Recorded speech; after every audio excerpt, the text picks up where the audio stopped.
Well, hey, Jason, welcome back to Leading and Serving. Hey, thanks, Chris. Good to see you today. It's good to see you too, my friend. Can you believe the month of January is gone? Oh my! I cannot just not that long ago we were talking about the end of December of 2022, and like all the prepping that went into that, and now get out of the gate and walk into January and trying to get fired back up for 2023, and all this stuff is going on. Everything's trying to put all the pieces together. Yeah. And now January's done. I was like, I think we had Christmas. Yeah. We had New Year's. Yeah. And then I took a nap, and it's February. Right. Yeah. The month has just flown, and man. Yeah.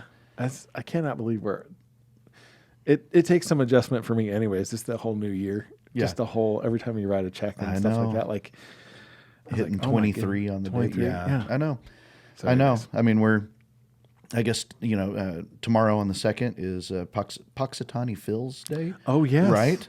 So, Day. 6 weeks sooner to spring would be nice. Yeah, right. Come on, Phil. Right. At this weather changes, I'm not sure he's going to really know what he's talking about. I don't know. The year's the 12th done already, so right. Okay, maybe we can slow it down. I don't know what's. We just get him to slow things down. We'll be good. I don't even care. Slow down time. Right. I think that's a different holiday. So, yeah.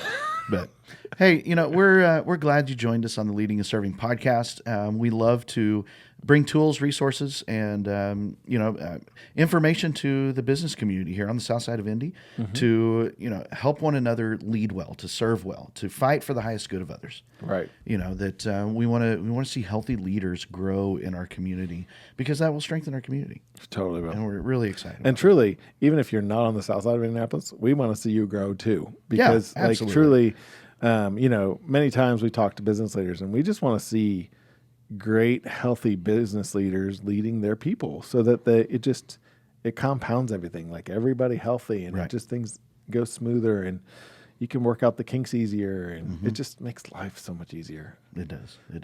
It's good. Yeah, a community full of great people is amazing. We want to be that. So for sure. But yeah, if you are if you're online, hop over to leadingaserving.com, leave us a rate, review, leave us a comment, voicemail. Please. We're taking nominations for interviews right now.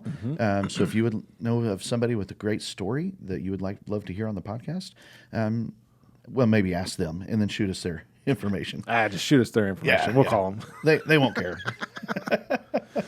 Or even leave us a question. We've been I've enjoyed doing some deep dives with some of these people that have sent us in some questions, and just been good to talk about some of these things that everybody deals with. Yeah, 100%. And nobody's in a hole by themselves. So so make sure you reach out. Yeah.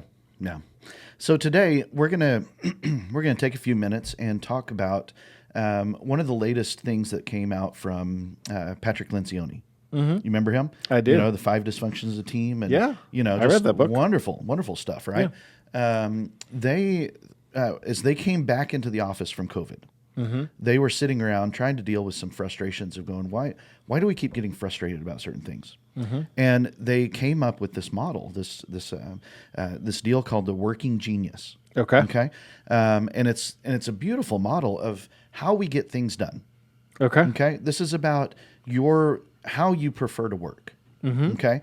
So it's very closely related to like 5 voices that we talk about a lot. It's closely related to, anything Myers-Briggs or DISC or anything like that. Right. But, you can be, you and I could be the exact same thing in the 5 voices, but our working genius could be a little bit different. Okay. Because it's how we prefer to work through our personality, through our tendencies. Okay. And so, when you're launching a product, or you're adding a service to your business, or you're running a business, these are the things that are either your genius, meaning it's your gift, it's the thing that energizes you and it's fulfilling. It's something that you can maintain for a long period of time. Yeah. Okay. That there's 6 of these things. Okay. 2 of these are going to be your genius, meaning this is what you're gifted at, what you're naturally inclined to. Okay. 2 of them are going to be your working frustrations, meaning these drain you. They kind of suck the life out of you. They're exhausting, and you can only do them for very short bursts. If you have to exist for a long time in those, you're not going to enjoy your job. Okay. Okay. And then the two in the middle are your competencies. These are kind of a learned competence that you can do it for a little while. You can step in and do it as you need to. It's not particularly energizing, but it's sort of draining. Right. It's just kind of in the middle. Okay. And so thinking about this through not just your own life. That I've got a couple that I absolutely love, that I'm naturally gifted at, and I've got a couple that just naturally frustrate me. Okay, Right. but as you look at your team, as you look at your organization, all 6 are required. Okay, all of these, you'll see there's a very clear progression through these 6. That as you go through as a business, you need all 6 to be valued and be mature on your team. Okay. And if you can do that, you begin to learn to celebrate each other's genius. Okay. That if your geniuses are different from mine, maybe yours are in my frustration. Huh. You see? Yeah. So this is where like the 5 voices, as a connector and creatives for you and I, I don't like living in that guardian space. No. That makes but sense. Guardians absolutely love that space. They Right. don't want to live in our space. Right. So, so this is very similar of understanding the mature, being mature in understanding and valuing each of these areas. Okay. That's good. Okay. And so if we can learn to celebrate each other's genius, this will reduce guilt. It'll reduce frustration. It'll reduce tension at work. Okay. Okay. Guilt meaning like, we might talk about this more afterwards, but the areas of your frustration, often we feel like I should be better at this. Okay. I've got to be better at my frustrations. No. Lean into your genius. Right. Let people who are geniuses in your areas of frustration, let them lean into that. And so there's not this, you don't have to live in this sense of guilt of like, I've got to be better at doing such and such because, well, Chris is great at that. I've got to be as good as Chris. Yeah. No, you don't. Right. Bring your strength to the table. So, Right. all right, you ready to jump in? Yeah, let's jump. Okay. So there's 6 things. They spell the word widget. Widget. WIDGET. Okay. All right. And each of these, there's 3 of these that are basically disruptors, meaning they're the genius that looks into a situation and creates a new movement. Okay. Okay. And 3 of these are responders, that they respond to that disruption and work something out of it. Okay. Okay. So it goes from disruption to response, disruption, response, disruption, back and forth. Okay. So the first one is W, stands for wonder. Okay. The wonder person is the person who has the ability to ponder and consider things. What's going on in the environment, what's going on in the business. They begin to ask questions that identify that missing potential. Or potential problems that are coming down the road, right? They are very good at seeing unrealized potential in people and in projects. Okay. They often ask questions like, why are we doing this? Why should we not do this? Right. Because they see a potential, they see a problem coming down the road, and they can ask those questions, and they don't mind just sitting in that silence, in that moment of just going, what could be better? Why are we doing it this way? Right. Could we do it some way different? Okay. And so that's the disruption that the wanderer brings to the table of, are we really getting to where we want to be? Okay. And so the response to that is the I, the invention. Okay. This is your idea, your innovator type of person. They love to respond to those problems and come up with a vision. Even if it's, from scratch, they're problem solvers. They love to just go, you know what? Wanderer, you're right. I see what you're pointing out. I think we can fix that. Here's 3 ideas to how we fix that. Right. Okay. And so that wonder and invention is critical for us in business of going, where are we off? What could be better? How could we make that better? Okay. Right. So then from that invention, our third one comes into play, which is the D for discernment. Okay. Discernment looks at all these ideas. And this is where the disruption kind of takes place, that, hey, there's this great flow of ideas. When you whiteboard and you brainstorm, there's no bad idea, right? Right. Okay. But at some point you got to put the dry erase marker down Yes. and start putting it through the funnel, Yeah, right? right. That's the discerner. Okay. who starts disrupting all these great ideas, going, yeah, that one's off, that one's okay. This is the person that has great, basically like gut instinct. Okay. They have this intuition to know what would work. Okay. And they might even see an idea that has potential, but they know we don't have the parts yet. Okay. And so they're able to evaluate and assess. They're able to see patterns of going, you know what? This one could work. I think there's something behind this one. Right. Okay. That one needs to go. Right. Right. And so the discerner takes all this and is able to, and it really, I mean, it's not even just about industry experience, because you can know everything about how to make a car, and you can perform the discernment going, yeah, that set of wheels is not going to work on this car. Right. Okay. But a true discerner actually can see this across a breadth of experiences. That it's just that natural inclination of, even in an industry that they don't operate daily, Right. they can look at ideas and go, hey, I don't see how that's going to work, but there's merit to this one. Let's go. Right. Okay. And so that's the disruption. And then the response to that is the fourth one, the galvanizer. Okay. The galvanizer is the person who says, all right, guys, we have funneled down the ideas. We have our vision. Let's go. Let's get on board. The galvanizer is like, hey, look at what we're doing. I want you to join us. They're great at building teams. They're getting people excited about acting toward a vision. Okay. They're natural recruiters who like to point people in the right direction. Okay. Okay. And so they respond to the need to get people on board with vision. Okay. And so if you think about it, the wanderer has just kind of exploded the system. Yeah.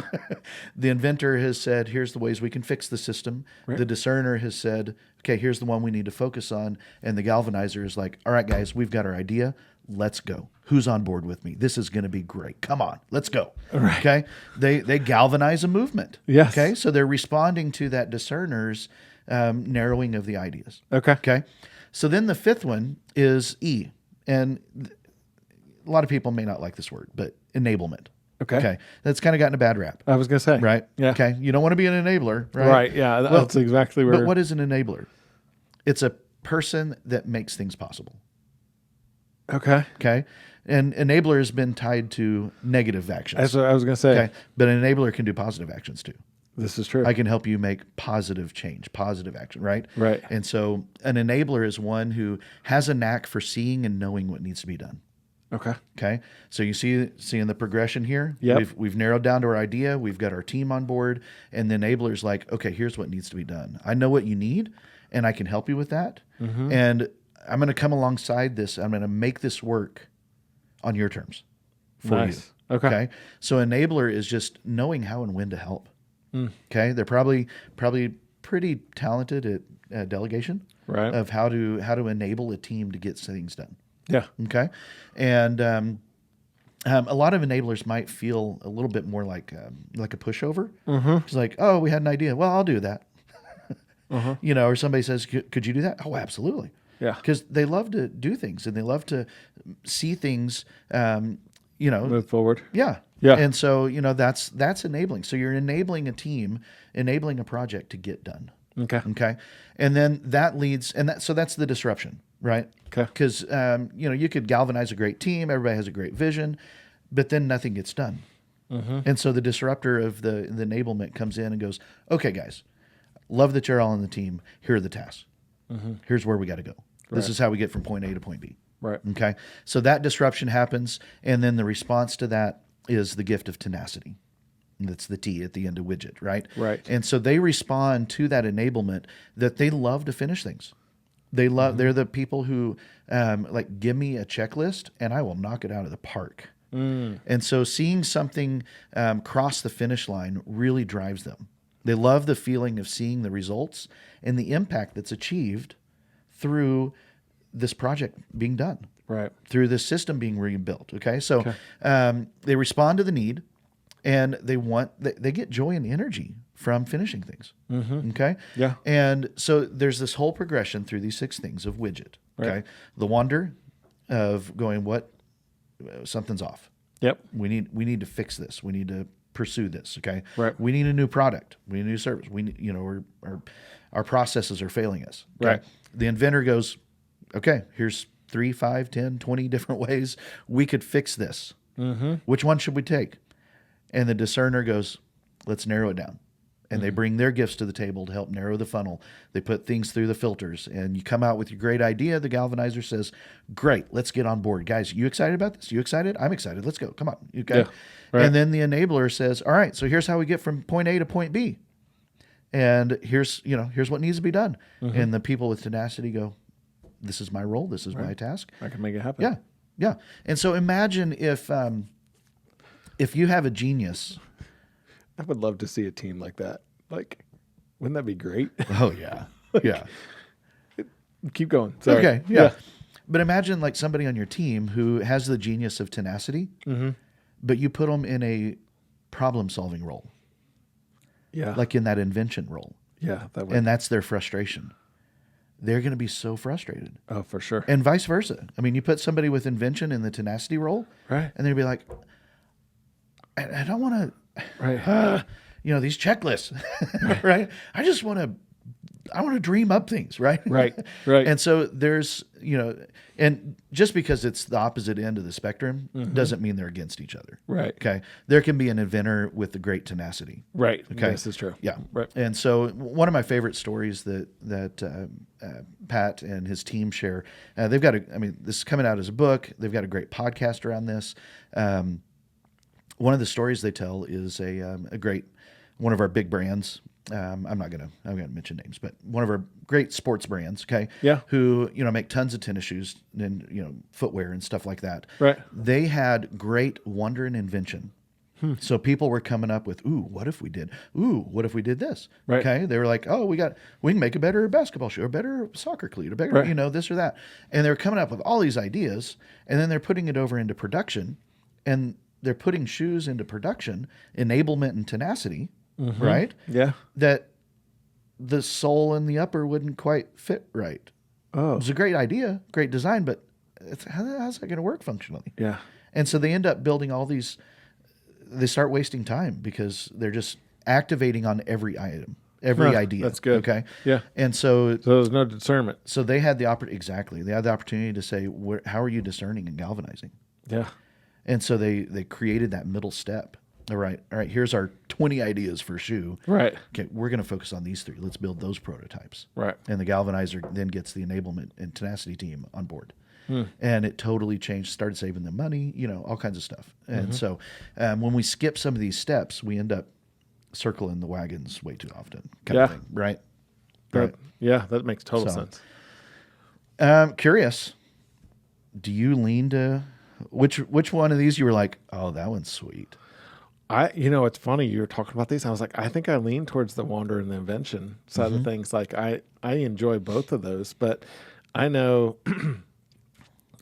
I have people in my life that steer toward the discernment things of life, and and they frustrate me sometimes. And so, I also know that if I didn't have them, but then I also know that I need to have I think I need to find more of the enablement and tenacity people. I think I have some of those in my life too. So it's like, but looking at this from a perspective of as a business owner, it's like, man, how do you get all these people in the right seats? Like, because like you said, the tenacity guy is not going to be wanting to be in the wonder invention seat. Like, if you put him maybe in, not, right? More than likely they're not, right? So it's like, if they lean towards the tenacity side of things, then they want to get it done. You know what I mean? But they're not. They don't want to come up with a plan of what they're going to do, or like they're. If you give them the bigger picture, then they can probably make the smaller stuff happen. Is what I'm trying to get at. And so it's just it goes back to, I think, in my head, why business leaders, period, across the board, all struggle. Because if you don't, I can't imagine. You and I have been doing this podcast for over a year, and the things that we've learned, and the things that I don't know about you, but I've learned in this process of learning these coaching tips that we've been given, as well as, being coached.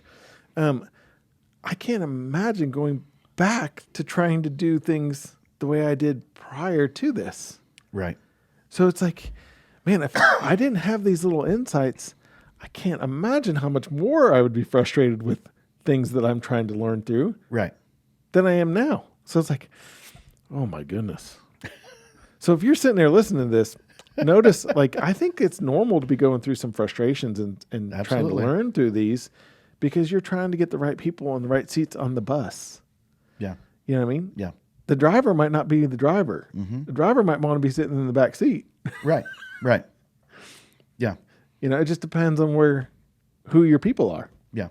I mean, I've totally been in a situation at work. Well, I mean, I'm definitely wonder and invention. Discernment is probably one of my competencies, I think. Okay.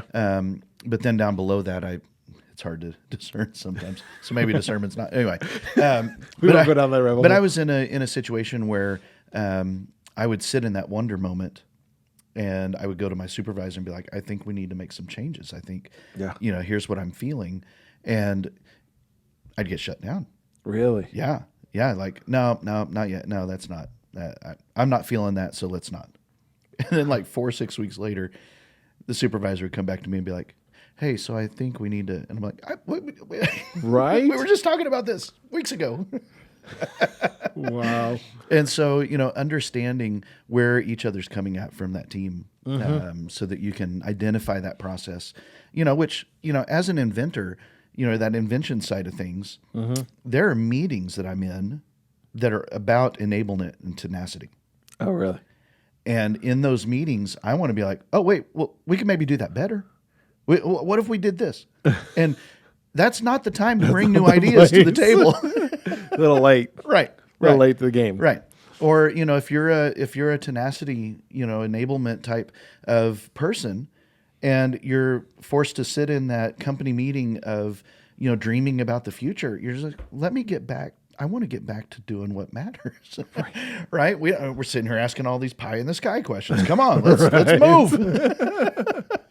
Right? And so each of these processes are valuable. And knowing where you fit best will help you, even if you're looking for a new job, right? Or you're looking for a new team member, or All you're the doing above. some reorganization in your organization. I mean, it helps. Right. It really helps. You can be and that's a great observation. You can be a great leader inside of an organization. So as long as you understand yourself better. Yeah, exactly. So that all comes back to, everything that we've talked about through our coaching moments over the last year.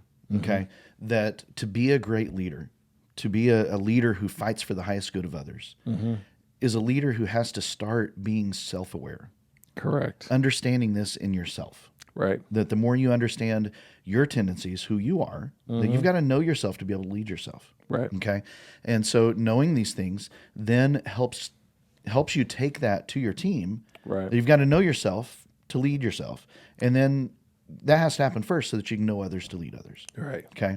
And so, we would love to help you guys. Yep. If y'all have questions, if you need anything, we would love to chat and work through some of these tools. Right. Give us a ring. Yep. Give us a ring. Or email, or voicemail, whatever, Leadingaserving.com. go over to the website. That's right. Yeah. That's right. We'd love for you to Reach out.